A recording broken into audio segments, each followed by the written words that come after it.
Hey YouTube, it's your girl Dr. J, and today I'm going to talk about really working with your early learner, your 3, 4, 5 year old when it comes to the alphabet and phonetic awareness. I'm going to talk about a couple things that really go against the grain when it comes to early childhood education, but I think it makes so much sense. The first thing is that, and this is done a lot in the Montessori method, but beyond Montessori and a little bit of Reggio, we don't see this a whole lot, and that is teaching children the phonetic sounds first before you teach the alphabet. The reason is because English is not a letter-based language.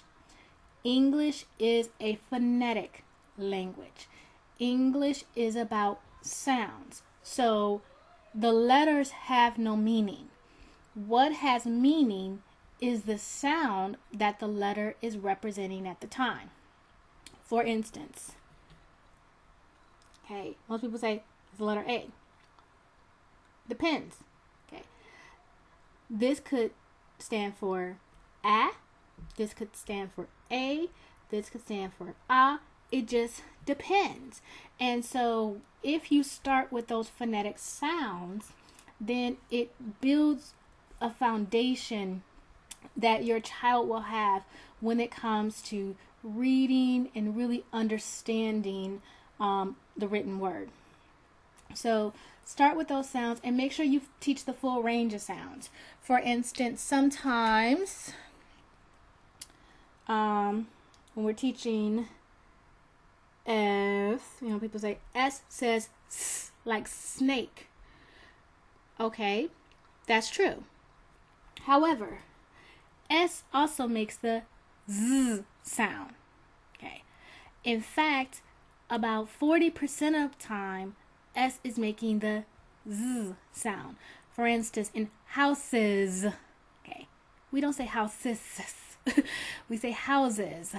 Okay, so when you're teaching the letters, you want to make sure that you teach the full range of phonetic sounds that those letters can make. So that's number one. Teach the phonetic sounds first. Number two is teach the full range of phonetic sounds. If your child understands the full range of phonetic sounds, decoding will be much easier because they will understand the various options that they have. So if they look at the word spelled S-I-T, they go, okay, this could be sight, it could be sit, so they will be able to play around with it a little bit until they come up with a word that they're familiar with. So teach those full ranges. The other thing that I think is key, and most people do not do this, I've seen kindergarten books, I've seen early readers, I've seen everything that teaches letters, and it always goes backwards. I'm going to teach you something, or I'm going to talk about something that I think is key. Start with lowercase letters. Please start with lowercase letters. Over 70% of the words your child will read are going to be lowercase. We use capital letters very, very little in writing. Okay? At the beginning of a sentence, at the beginning of a proper noun. Beyond that, things are lowercase.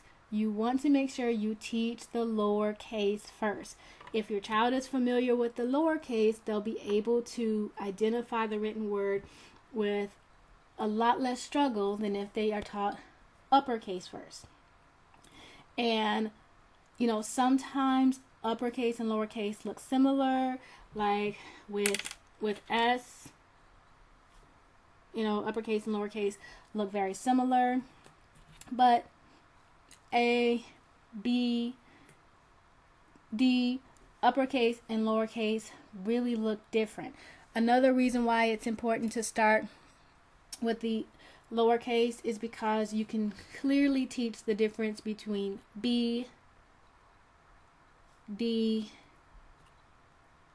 and P. Okay, you guys saw that? I was using one piece. Okay, D, B, P. Okay. When you start with lowercase, you differentiate those letters much, much sooner. A lot of times people say it's normal for children to reverse letters. That's because they get taught lowercase letters later. But if you start with lowercase letters, you clearly are taught the difference between a B and a D and a P. And so that you don't have that struggle. And it also allows you to identify learning issues like dyslexia a whole lot sooner as well. Because you know that your child should know, you know that your child, can see a flashcard and they can identify a B and a D. But when they're writing, they're reversing those letters. So it'll allow you to identify those things much, much sooner and begin remediation much sooner so that you can have a lot more success and reading will be much less of a struggle for your child. So those are the big keys that I have. Big advice that I have for people with little ones who are just beginning to start with the phonetic sounds, teach the full range of phonetic sounds, and start with lowercase letters. That's what your child needs to be most familiar with. That's what they're going to see the most when they read, and that's what's going to cause the most struggle. Children don't reverse. You don't see a child, getting confused with a capital B and a capital D. Okay.